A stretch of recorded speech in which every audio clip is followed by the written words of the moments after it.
Hi, good evening to everyone. என்ன sir நேத்து Nifty இந்த ரேஞ்சுக்கு மேல 21,800க்கு மேல உடைச்சதுன்னா, மேல போகும்ன்னு சொன்னீங்க. ஆனா இன்னைக்கு ஓப்பன்லயே கீழ செல்லிங் தான் வந்திருக்கு. இத நம்ம எப்படி புரிஞ்சுக்கலாம்? மார்க்கெட் என்ன ஆச்சு? அப்படின்ட்டு பல பேர் கேள்விய எழுப்பியிருந்தீங்க. நான் இப்பயும் சொல்றேன், எப்பயும் சொல்லுவேன். லாங் டெர்ம் இன்வெஸ்டரா இருந்தா பை அட் எவ்ரி டிப் அப்படின்றது தான் சொல்லலாம். இந்த கன்சிஸ்டா மார்க்கெட்ல இன்வெஸ்ட்மென்ட் பண்ணிக்கிட்டே இருக்கணும். அவங்களுக்கு தான் பெரிய குரோத் கிடைக்கும். மார்க்கெட் இந்த சின்ன சின்ன கரெக்ஷனுக்குலாம் பயப்படாதீங்க. இங்க ஆல் டைம் ஹைல ஒரு செல்லிங் வரும்போது என்னாச்சு? Market towards bounce back. அது மாரி தான் ஒரு ப்ராஃபிட் புக்கிங் வருதுன்னா, அது மாரி ப்ராஃபிட் புக் பண்ணிட்டு டுவர்ட்ஸ் மறுபடியும் திருப்புவாங்க. எப்பவுமே ஒரு இன்வெஸ்டர்னா, இன்வெஸ்டருடைய மைண்ட் செட்ல இருங்க அப்படின்றத தான் சொல்லலாம். ஓகே. இப்ப நிஃப்டிக்கு வந்து என்ன லெவல்? நிஃப்டி வந்து ஃபால் ஆச்சுன்னா எவ்வளோ தூரம் ஃபால் ஆகும்? இன்னைக்கு நிஃப்டி விழுந்ததுக்கு யார் யார் காரணம்? அப்படின்றத பார்ப்போம்.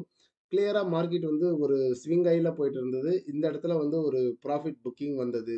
அதாவது இந்த இடத்துல ப்ராஃபிட் புக்கிங் வந்துட்டு டுவர்ட்ஸ் பவுன்ஸ் பேக் ஆச்சு. இந்த இடத்துல வந்து ஒரு கன்சால்டேஷன், அதாவது என்ன சொல்றது? ஒரு பாக்ஸ் பேட்டர்ன் நம்மளுக்கு சொல்ற மாரி பார்த்தீங்கன்னா, இந்த பாக்ஸ் பேட்டர்ன். இந்த பாக்ஸ் பேட்டர்ன ஒன்ஸ் வந்து மேல உடைச்சதுன்னா டுவர்ட்ஸ் அப்பர் ஸ்விங் ஸ்டார்ட் ஆகும். லோயர்ல உடைச்சதுன்னா சப்போர்ட்ட நோக்கி வரும். அப்ப நம்ம இப்ப என்ன பண்ணலாம்? இன்னைக்கு நடந்தது ஒரு ப்ராஃபிட் புக்கிங்கா? கிளியரா பார்த்தீங்கன்னா, எந்த ஒரு லார்ஜ் கேப் செக்டாருமே சப்போர்ட்டட் இல்ல. ரிலையன்ஸும் சப்போர்ட் இல்ல, கோட்டக் இல்ல, HDFC இல்ல, ஐடி இல்ல, ஸ்மால் அண்ட் மிட் கேப் எல்லா செக்டார்லயுமே ஒரு ப்ராஃபிட் புக்கிங் வந்திருக்கு அப்படின்றத புரிஞ்சுக்கலாம். ஓகே. இப்போ நம்ம என்ன பண்ணலாம்? பொறுமையா இருக்கிறது தான் மார்க்கெட்ல சிறந்த வழி. ஒரு சில நேரத்துல வந்து மார்க்கெட்ல நீங்க எந்த முடிவும் எடுக்காம அமைதியா உட்கார்ந்துட்டு இருந்தாவே, மார்க்கெட் அதுக்கு உங்களுக்கு ஒரு பிரதிபலன குடுக்கும். பேனிக்ல போய் வித்துட்டு மீண்டும் வந்து வாங்குறது, அதே ஸ்டாக்க ரீபை பண்ணும்போது, அது மறுபடியும் வித்த இடத்துல இருந்து மேல ஏறும்னிட்டு வாங்குவீங்க. அது இன்னும் கீழ போகும். அது மாரி தப்புகள்லாம் பண்ணாதீங்க. வாங்குனீங்கன்னா பொறுமையா இருங்க. அப்போ இங்க இருந்து மார்க்கெட் செல்லிங் வருமா? அதுக்கு பேங்க் நிஃப்டி நீங்க வந்து மெயினா வந்து பேங்க் நிஃப்டி சப்போர்ட்டட் இல்ல. HDFC அண்ட் தென் கோட்டக் வந்து சப்போர்ட்டட் இல்ல. அப்போ மார்க்கெட் இங்கிருந்து இந்த கரெக்ஷனுக்குலாம் பொறுத்துக்கிட்டு அமைதியா இருங்க. டுவர்ட்ஸ் மார்க்கெட் மேல போகும். பேங்க் நிஃப்டி லெவல்ஸ் என்ன? ஏதுன்றது கிளியரா செக் பண்ணி பார்த்துப்போம். லோயர் டைம் ஃப்ரேம்ல மல்டிபிள் டைம் ஃப்ரேம்ல எப்பவுமே ரிசர்ச்ன்னா ஒரே டைம் ஃப்ரேம்ல பார்த்துட்டு இருக்கக்கூடாது. Multiple time frame. அப்போ மல்டிபிள் டைம் ஃப்ரேம்ல இப்போ 2 ஹவர்ஸ்ல என்ன நடந்திருக்கு மார்க்கெட் அப்படின்னு பார்த்தீங்கன்னா, கிளியரா வந்து இந்த நேரா மேல போனது ஒரு சைட்வேஸ் ஜோன்ல தான் சுத்திக்கிட்டு இருக்கு. இங்க வந்து ஸ்ட்ராங் சப்போர்ட்ல இருக்கு. எனி வீக்னஸ் பிலோ நாளைக்கு வந்து மார்க்கெட்ல வந்து 21,400க்கு கீழ ஒரு 380 அது மாரி ஒரு ஸ்ட்ராங்கா ஒரு பேரிஷ் கேண்டில் கீழ உடைச்சு ரிவர்சல் ஆச்சுன்னா, பிரேக் அவுட்டும் வரணும், ரிவர்சலும் வரணும். அந்த ரீடெஸ்ட் வந்துட்டு அதுக்கப்புறமேட்டுக்கா ஷார்ட் அடிக்கணும். புரியுதுங்களா? இங்கிருந்து பிரேக் இப்படி வரணும். நெக்ஸ்ட் ஆஃப் ஆல் இங்கிருந்து இங்க ரீடெஸ்ட் இப்படி போகணும். இந்த இடத்துல ஏதாவது ஒரு செல்லிங்க்கு உண்டான சிக்னல் கிடைச்சா நம்ப அங்க தான் ஷார்ட் அடிக்கணும். அப்போ அங்க ஷார்ட் அடிச்சா, நம்ம ஒரு ஃப்ரீ ஃபால் ராலிய எக்ஸ்பெக்ட் பண்ணலாம். எனி வீக்னஸ் பிலோ வந்து தான் ஆகணும்ன்ட்டு அவசியமே கிடையாது. அ இந்த ஒரு 3 கேண்டிலும் நல்ல ஒரு பியரிஷ் ஸ்ட்ரெங்த். லாஸ்ட் கேண்டில் ஒரு டோஜி டைப் ஆஃப் சப்போர்ட்ல வந்து சப்போர்ட் எடுத்துட்டு டுவர்ட்ஸ் மேல பவுன்ஸ் பேக் ஆவறதுக்கு வாய்ப்புகள் உண்டு. எனி வீக்னஸ் கிடைச்சா ஷார்ட் அடிக்கிறதுக்கு திறமை இருக்கிறவங்க ஷார்ட் அடிங்க. என்னுடைய ஸ்டூடண்ட்டுக்கு தான் நான் சொல்றேன். பப்ளிக்குக்கு யாருக்கும் சொல்லல. அ எதுவுமே தெரியலனா அமைதியா விட்டு வேடிக்கை பாருங்க. நிஃப்டி பேங்க் என்ன ரேஞ்சுல இருக்கு? Bank Nifty. பேங்க் நிஃப்டி கிளியரா வந்து நம்ம எக்ஸ்பெக்ட் பண்ண ஒரு லெவலுக்கு வந்து கிளியரா முடிச்சிருக்கிறாங்க. என்ன முடிச்சிருக்கிறாங்க? அ ஒரு மைல்டா ஒரு ஹெட் அண்ட் ஷோல்டர் தெரியுதுங்களா? மைல்டா ஒரு ஹெட் அண்ட் ஷோல்டர். இந்த லெவலுக்கு கீழ உடைச்சதுன்னா, பேங்க் நிஃப்டி ஒரு ஃப்ரீ ஃபால் ஜோன் இருக்கு. அ எந்த லெவலுக்கு கீழ வரணும்? 47,100 இதெல்லாம் கூட எக்ஸ்பெக்ட் பண்ணாதீங்க. இந்த ஜோன் இப்படி வச்சுக்கோங்க. இது எனி வீக்னஸ் இங்க வந்துட்டு லிக்விடிட்டிய கலெக்ட் பண்ணிட்டு அப்படியே மேல கூட திருப்பிடுவாங்க. இந்த லெவலுக்கு கீழ 47,180க்கு கீழ ஓப்பன் ஆச்சுன்னா, நம்ம இந்த பாயிண்ட்ட பிடிக்கிறதுக்கு வாய்ப்புகள் இருக்கு. இப்போ வந்து லோயர் டைம் ஃப்ரேம்ல என்ன நடந்திருக்கு? இது ஒரு கரெக்ஷன் வேவா? அப்படின்றதையும் செக் பண்ணி பார்த்துக்குவோம்.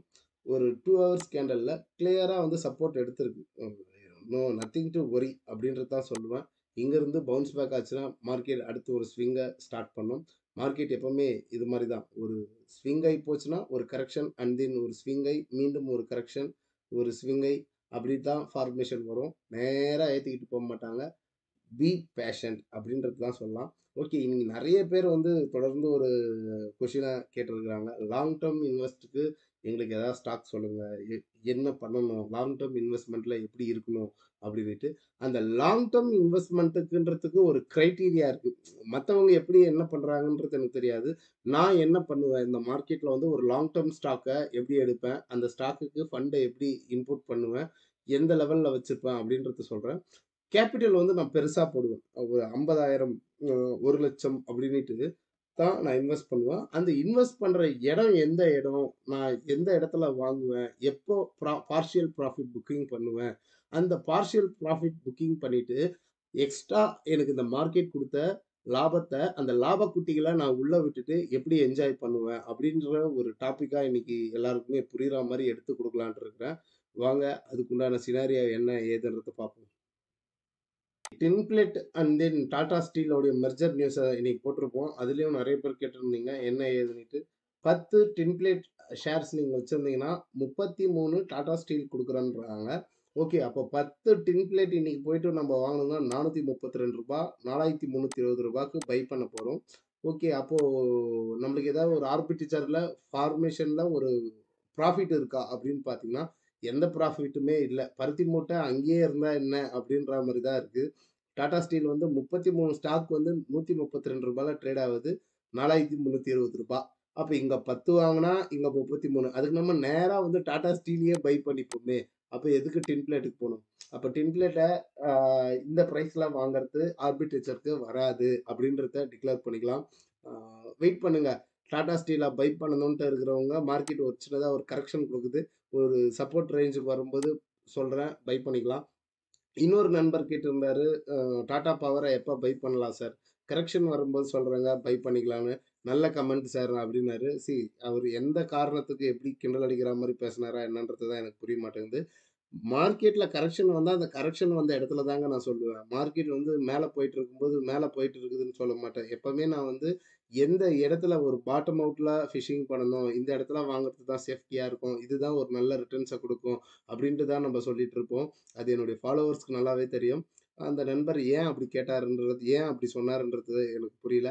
அ கரெக்ஷன் வந்த இடத்துல தான் நான் சொல்லுவேன். அதுதான் உண்மையான விஷயம். என்னுடைய ஃபாலோவர்ஸ்க்கு நல்லாவே தெரியும். அ நெக்ஸ்ட் ஆஃப் ஆல் நம்ம ஒரு லாங் டெர்ம் இன்வெஸ்ட்மென்ட்க்கு என்ன பண்ணணும்? நான் என்ன பண்ணுவேன்? அப்ப வந்து லாங் டெர்ம்ல நல்ல ஒரு குரோத்த குடுத்துட்டு, அந்த குரோத்ல இருந்து ஒரு கரெக்ஷன் வரும். அந்த கரெக்ஷன் வந்து டிமாண்ட் அண்ட் சப்ளை.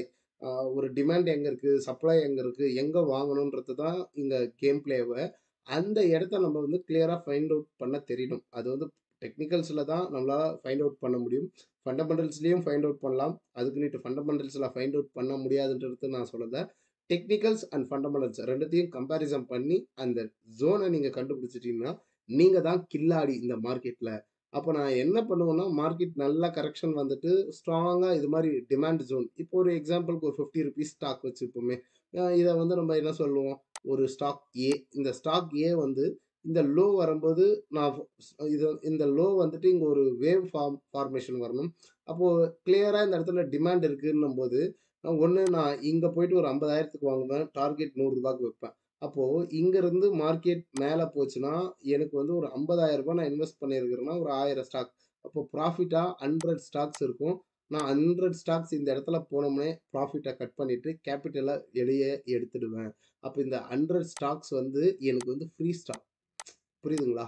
எனக்கு வந்து ஃப்ரீ ஸ்டாக். அப்ப நான் எடுத்துட்டு வெளிய வந்துருவேன். அவ்வளோதான். என்னுடைய டார்கெட் இந்த ஸ்விங்க புடிச்சுட்டேன்னா, கேப்பிட்டல் ஏன்னா நான் பெரிய லெவல்ல போடுவேன். அதுக்குண்டான மினிமைஸ்டு ஸ்டாப் லாஸ் வைப்பேன். நான் பை பண்ணக்கூடிய ஜோனவே ஒரு பாட்டம் அவுட்ல தான் எடுப்பேன். பிரேக் அவுட்ல எடுத்தேன்னா, அதுக்கு வேற தனி சினாரியோ. அதுக்கு தனி சினாரியோ. நம்ம லாங் டெர்ம் இன்வெஸ்ட்மென்ட்னா இந்த மார்க்கெட்ல நான் இப்படி தான் அப்ரோச் பண்ணுவேன். நான் அப்ரோச் பண்ற விதம் இப்படிதான். இந்த லோல வாங்கிட்டு, இந்த ஹை வரும்போது பார்ஷியல் ப்ராஃபிட் புக்கிங் பண்ணிட்டு, என் கேப்பிட்டல வெளிய எடுத்துட்டு, நீங்க ஒவ்வொரு ஸ்விங் லோலயும் அப்ப இந்த ஸ்விங் லோல இங்க வாங்குறீங்க, இங்க விக்கிறீங்கன்னா, இங்க ஒரு 100 ஸ்டாக். அப்போ செகண்ட் லோல இங்க வாங்குறீங்க, இங்க விக்கிறீங்கன்னா, டோட்டலா வந்து 100, 100, 200 ஸ்டாக் உங்களுக்கு வந்து ஒரு ஃப்ரீ ஸ்டாக்கா இருக்கும். அப்ப இந்த ஃப்ரீ ஸ்டாக்க நான் என்ன பண்ணுவேன்னா, மார்க்கெட் மேல போனாலும் கவல இல்ல, கீழ வந்தாலும் கவல இல்ல. நீ எங்கன்னா போனிட்டு விட்டுட்டு வெளிய வந்துருவேன். ஏன்னா என்னுடைய கேப்பிட்டல் 50,000 நான் எடுத்தாச்சு. அப்ப இந்த ஸ்டாக் என்ன? Free stock. அப்ப இந்த ஸ்டாக்குங்கள தான் நான் வந்து லாங் டெர்ம்க்கு விட்டு வைப்பேன். அது வந்து ஆஃப்டர் ஒரு 10 இயர் ஆகட்டும், 5 இயர் ஆகட்டும். அப்போ டுவர்ட்ஸ் மார்க்கெட் வந்து பிரேக் அவுட் ஆயிடுச்சு. இந்த ரெசிஸ்டன்ஸ உடைச்சுட்டு மேல போயிட்டு மீண்டும் இந்த கரெக்ஷன் வந்து இந்த கேண்டில் கன்ஃபர்மேஷன் வரும்போது தான் என்ட்ரி போடுவேன். நான் போடக்கூடிய ஜோன் இப்படிதான். அப்போ நம்ம டாடா பவர் இப்போ அந்த நண்பர் கேட்டதுக்கு நல்லா மேல போயிடுச்சு. அத ரீடெஸ்ட் வரும்போது நான் இந்த ஜோன தான் நண்பரே சொல்லுவேன். நீங்க தப்பா புரிஞ்சுக்கினதுக்கு எனக்கு கஷ்டமா இருக்கு. மன்னிக்கவும். நான் உங்கள கிண்டல் பண்ணணுமோ அப்படின்றதெல்லாம் சொல்லல. மார்க்கெட் மேல போன ஸ்டாக்க தொரத்தி போவாதீங்க. டோன்ட் சேஸ் த ஸ்டாக் அப்படின்ட்டு சொல்லுவேன் நானு. அந்த ஸ்டாக்க டாடா பவர நான் எப்பத்துலருந்து சொல்லிட்டு இருக்கிறேன். 210ல இருந்து சொன்னேன். அண்ட் தென் 260ல ஒரு பை கால் ரெக்கமெண்டேஷன் குடுத்தேன். இன்னைக்கு ஆல்மோஸ்ட் வந்து ஒரு 300க்கு மேல போயிடுச்சு. கிட்டத்தட்ட 100, 150 புள்ளிகளுக்கு மேல எகிறிடுச்சு. இப்ப போயிட்டு நம்ம பை பண்ணலாமா? ஒரு கரெக்ஷன் மோடுக்கு தான் நான் காத்துக்கிட்டு இருக்கிறேன். அந்த அர்த்தத்துல தான் நான் சொன்னேன் நண்பரே. ஆ நீங்க எந்த ரேஞ்ச் என்ன அர்த்தத்துல புரிஞ்சுக்கிட்டீங்கன்னு எனக்கு தெரியல. ஓகே. அப்போ ரீபைக்கு உண்டான ஜோன் வரும்போது மீண்டும் நான் இங்க ஒரு 50K போடுவேன். இந்த 200 ஸ்டாக்ஸ நான் அப்படியே விட்டுடுவேன். இங்க போட்டுட்டு என்னுடைய எஸ்எல் இங்க வைப்பேன். மீண்டும் இங்க போனவுனே இங்க ஒரு 100 ஸ்டாக் எனக்கு ஃப்ரீ ஸ்டாக் வந்துச்சுன்னா, அதையும் கட் பண்ணி விட்டுட்டு, வேற எந்த ஸ்டாக் வந்து கரெக்ஷன் ஆயி நான் எப்பவுமே ஃபைண்ட் அவுட் பண்றது, இந்த கரெக்ஷன் ஆயிட்டு ரிவர்சல் ஆகக்கூடிய ஜோன்ல தான் நான் பையே பண்ணுவேன். எல்லாருமே பண்ணக்கூடிய தப்பு என்னன்னா, ஒரு ஸ்டாக் மேல போம்போது தான் போய் பை பண்றீங்க. அந்த ஸ்டாக் கரெக்ஷன் வந்தா பொறுத்துக்காம எக்ஸிட் பண்ணிட்டு வரீங்க. இல்ல இங்க வந்துட்டு ஆவரேஜ் பண்ணிட்டு மீண்டும் அந்த லெவலுக்கு காஸ்ட் டூ காஸ்ட் வரும்போது எக்ஸிட் பண்ணிடுறீங்க. அப்படி பண்ணக்கூடாது மார்க்கெட்ல. பேஷன்ன்றது இருக்கணும். டிசிப்ளின்ன்றது இருக்கணும். அந்த பேஷன், டிசிப்ளின்லாம் எங்க கத்துக்கலாம்னா, ஒன்லி ஒன் ஒரு மென்டார் கிட்ட கிளாஸஸ ப்ராப்பரா லேர்ன் பண்ணி, டிசிப்ளினா பேக் டெஸ்ட் பண்ணி உங்களுக்குன்னிட்டு ஒரு ஃபார்முலாவ எடுத்துட்டு வராதவர்களும் இந்த ஸ்டாக் மார்க்கெட்ல பெரிய அளவுக்கு சக்சஸ் பண்ண முடியாது. அப்ப நான் வைக்கிற லெவல் என்னன்னு பார்த்தீங்கன்னா, சின்ன சின்ன பாயிண்ட்ஸ் தான். சின்ன சின்ன அந்த கன்சிஸ்ட் ப்ராஃபிட். நெறைய நண்பர்கள் வந்து எடுத்த உடனே ஆ இது மாரி தான் எதிர்பார்க்குறீங்க. இந்த லோல நான் ஒரு ரூ. 10க்கு வாங்குனேன்னா, அந்த ஸ்டாக் வந்து இங்க ரூ. 1000க்கு போயிடணும். அது எப்படிங்க போகும்? அது அப்படி போகாது. இது வந்து இன்கன்சிஸ்ட் ப்ராஃபிட். இன்கன்சிஸ்ட் லேடர் வந்து இங்க ஒரு 10லேருந்து 50க்கு பிடிக்கலாம். அந்த லேடர் மிஸ் ஆச்சுன்னா, மீண்டும் சர்ருன்னு 0க்கு வந்துரும். புரியுதுங்களா? அப்போ இந்த 10 பெர்சன்டேஜ் ஒரு ஒரு ஸ்டாக்ல 10% நீங்க கன்சிஸ்டா எடுத்து பாருங்க. ஒவ்வொரு மாசத்துக்கும் என்கிட்ட கேப்பிட்டல் ரூ. 1,00,000 இருக்கு சார். அந்த ரூ. 1,00,000க்கு நான் 10% தான் என்னுடைய டார்கெட் அப்படின்னு எடுத்துட்டீங்கன்னா, ஒரு மாசத்துல ஒரே ஒரு ட்ரேட் தான். டிசிப்ளினா ஒரு ட்ரேடு தான் நான் பண்ணுவேன். ஒரு வருஷத்துல 12 ட்ரேடுக்கு 10 ட்ரேடு தான் நான் எடுப்பேன். அந்த 10 ட்ரேடுக்கு எனக்கு வந்து 7 ட்ரேட்ஸ் வந்து சக்சஸ் வந்தாவே எனக்கு ஓகே. அப்படிதான் நான் சொல்லிக் குடுப்பேன். அப்படிதான் என் பசங்களுக்கு நான் ட்ரெயின் அப் பண்ணியும் குடுப்பேன். இப்போ 10% எடுக்குறீங்கன்னா, ரூ. 1,00,000க்கு கிட்டத்தட்ட ரூ. 70,000 ப்ராஃபிட்டே எடுத்துடுறீங்க. புரியுதுங்களா?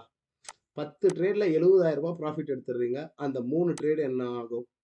அந்த 3 ட்ரேட் வந்து எஸ்எல் ஹிட் அடிக்கும். அண்ட் தென் சைட்வேஸ் போகும். இதெல்லாம் பார்த்து ஆக மொத்தம் இதுலயும் ஒரு 10,000 கழிச்சீங்கன்னா 60,000. என்னது?